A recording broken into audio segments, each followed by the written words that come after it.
दोस्तों आज हम लोग बात करेंगे कोर्ट मैरिज के बारे में। कोर्ट मैरिज जो सारे भारत में एक जैसा है। कोर्ट मैरिज का प्रोसीजर कहीं पे भी डिफरेंट नहीं है, कहीं पे भी अलग नहीं है। अक्रॉस द इंडिया ये एक जैसा है। चाहे आप शादी कन्याकुमारी में करो, चाहे शादी जम्मू कश्मीर में करो, कलकत्ता में शादी करो, गुजरात के किसी शहर में शादी करो, मध्य प्रदेश में करो, शादी का जो सिस्टम है, तरीका है, प्रोसीजर है, वो एक जैसा है। कोर्ट मैरिज के लिए दोस्तों एक एक्ट है, उस एक्ट को हम लोग स्पेशल मैरिज एक्ट 1954 कहते हैं। स्पेशल मैरिज एक्ट 1954 ये सभी के लिए है, applicable for everyone who is the citizen of India. Even foreigner के लिए भी एप्लीकेबल है। अगर आप किसी विदेशी लड़की या लड़के से शादी करना चाहते हो तो आपकी शादी स्पेशल मैरिज एक्ट 1954 के हिसाब से होगी। अगर आपका रिलीजन दूसरा है तो भी आपकी शादी स्पेशल मैरिज एक्ट के हिसाब से होगी। अगर आपका सेम रिलीजन है, शादी के लिए आपके पेरेंट्स तैयार हैं या तैयार नहीं हैं, तो भी आपकी शादी स्पेशल मैरिज एक्ट के हिसाब से कोर्ट मैरिज होगी। सिविल सेरेमनी परफॉर्म होती है between the parties. It means husband और वाइफ जो होने वाले हैं, ब्राइड और ग्रूम, उनके बीच में सिविल सेरेमनी परफॉर्म करने के लिए इकलौता एक कानून है स्पेशल मैरिज एक्ट, जिसके थ्रू शादी कर सकते हैं। डिफरेंट रिलीजन होने से भी कोई फ़र्क नहीं पड़ता, हिंदू, मुस्लिम, क्रिश्चियन, किसी भी धर्म में आप शादी कर सकते हो और ये एक्ट आपको पूरी हेल्प करेगा। 1954 से लेकर के अभी तक जितनी भी कोर्ट मैरिज हुई इसी कानून के अंतर्गत होती आई हैं और होती रहेंगी। फिजिकल प्रेजेंस बहुत रिक्वायर्ड है इसमें। इट मीन्स हस्बैंड होने वाला जो है या वाइफ होने वाली जो है, ब्राइड एंड ग्रूम का भी मैं आपको नाम दूंगा। ब्राइड एंड ग्रूम को फिजिकली प्रेजेंट होना ज़रूरी है, ऑनलाइन ये नहीं होता है। इट मीन्स शादी करने के लिए ऑनलाइन सिस्टम नहीं है। हस्बैंड और ब्राइड और ग्रूम को फिजिकली रजिस्ट्रार ऑफिस में या मैरिज रजिस्ट्रार ऑफिस में प्रेजेंट होना ज़रूरी है, रिक्वायर्ड है। दोनों का ही प्रेजेंट अप्रूव्ड होने के बाद में जो कंडीशन है, मैं आपको कंडीशन भी बता देना चाहता हूं कि कोर्ट मैरिज करने की क्या कंडीशन है। सबसे पहली बात, दोनों की ही, लड़के का भी और लड़की की भी, इसके पहले कोई दूसरी शादी या पहली शादी नहीं होनी चाहिए। मतलब पहली शादी होगी तभी आप शादी कर सकते हो, या कि अगर किसी ने शादी की, उसके पति की डेथ हो गई तो उस कंडीशन में वो कर सकती है, या कि शादी की, तलाक हो गया, उस कंडीशन पे, लीगल डिवोर्स के केस पे दूसरी शादी इस मैरिज एक्ट में हो सकती है। लेकिन अगर आप पहली शादी कर रहे हो, ऑलरेडी अगर आपने एक शादी की हुई है, दूसरी शादी करना चाहते हो तो आपकी शादी नहीं होगी जब तक कि स्पेशल कुछ कंडीशन ना हो, या कि आपके हस्बैंड या वाइफ की डेथ हो गई हो, या कि हस्बैंड या वाइफ का डिवोर्स हो गया हो। वैलिड डिक्री या जजमेंट भी आपको लगेगा शादी स्पेशल मैरिज एक्ट या कोर्ट मैरिज करने के टाइम पे।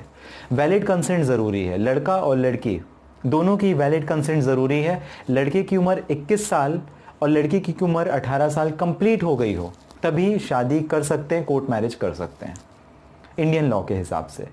दोनों का प्रोहिबिटेड रिलेशनशिप में होना नहीं होना ज़रूरी है। इट मीन्स प्रोहिबिटेड रिलेशनशिप का मतलब क्या होता है? डिक्री ऑफ प्रोहिबिटेड रिलेशनशिप का मतलब ये होता है कि दोनों आपस में भाई बहन के रिश्ते में ना हो, या कि कज़न ब्रदर सिस्टर के रिश्ते में ना हो, या जो भी लॉ के हिसाब से प्रोहिबिटेड डिग्री में आता है उस रिश्ते में ना हो, तभी उनकी शादी कोर्ट मैरिज हो सकती है।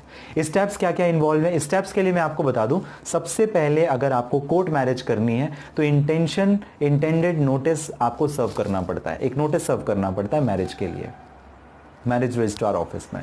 उस नोटिस का पब्लिकेशन होता है, ये सेकेंड स्टेप है जहाँ पे नोटिस का आपका पब्लिकेशन होता है। नोटिस ऑफिस में ही पब्लिश किया जाता है, वो आपके घर में नहीं पहुंचता है, क्योंकि कई बार शादियां ऐसे होती हैं कि हमने घर में बताया नहीं और हम घर वालों की इच्छा के बिना सहमति के शादी कर रहे हैं, उनकी बिना मर्जी के शादी कर रहे हैं।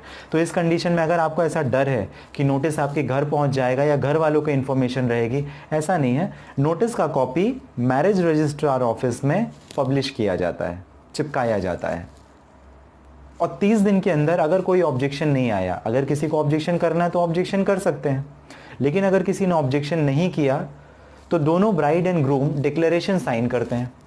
डिक्लेरेशन साइन करने के टाइम पे प्लेस ऑफ मैरिज का इंपॉर्टेंस भी है, date of marriage, place of marriage दोनों मेंशन करते हैं। एंड देन अगर मैरिज रजिस्ट्रार को कोई ऑब्जेक्शन नहीं मिलता है इस 30 दिन के भीतर, तो वो आपको मैरिज सर्टिफिकेट प्रोवाइड कर देता है। दोस्तों मैं फिर से बताना चाहता हूँ, कोर्ट मैरिज के प्रोसीजर में 30 दिन का समय लगता है, 30 दिन से एक दिन भी कम नहीं हो सकता है, और मैक्सिमम ये 90 दिन तक जा सकता है, मतलब 3 महीनों तक जा सकता है। 1 महीने कम से कम आपको समय लगेगा ही कोर्ट मैरिज के लिए, और 3 महीने का समय ज़्यादा से ज़्यादा लगेगा।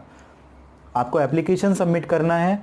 एप्लीकेशन सबमिशन के टाइम पे ब्राइड और ग्रूम दोनों को marriage registrar office personally original document साथ में लेकर के जाना है। डॉक्यूमेंट का वेरिफिकेशन होगा, नोटिस सर्व होगा, नोटिस का पब्लिकेशन होगा, ऑब्जेक्शन अगर 30 दिन तक नहीं आएगा, bride and groom declaration sign करेंगे। साइन करने के टाइम पे अगर कोई ऑब्जेक्शन मैरिज रजिस्ट्रार को रिसीव नहीं हुआ तो मैरिज सर्टिफिकेट ग्रांट कर देगा। दोस्तों बहुत अच्छा है अगर कोई कोर्ट मैरिज करता है, क्योंकि इससे आपका पैसा और आपका समय दोनों बच जाता है। इंडियन सोसाइटी में हम लोग देखते हैं कि एक एक शादी करने में लोग लाखों या करोड़ों रुपए खर्च कर देते हैं। अगर आप स्पेशल मैरिज एड के थ्रू शादी करेंगे, खुद जाके करेंगे, तो मुश्किल से 300 रुपए से 500 रुपए में आपकी शादी हो जाएगी।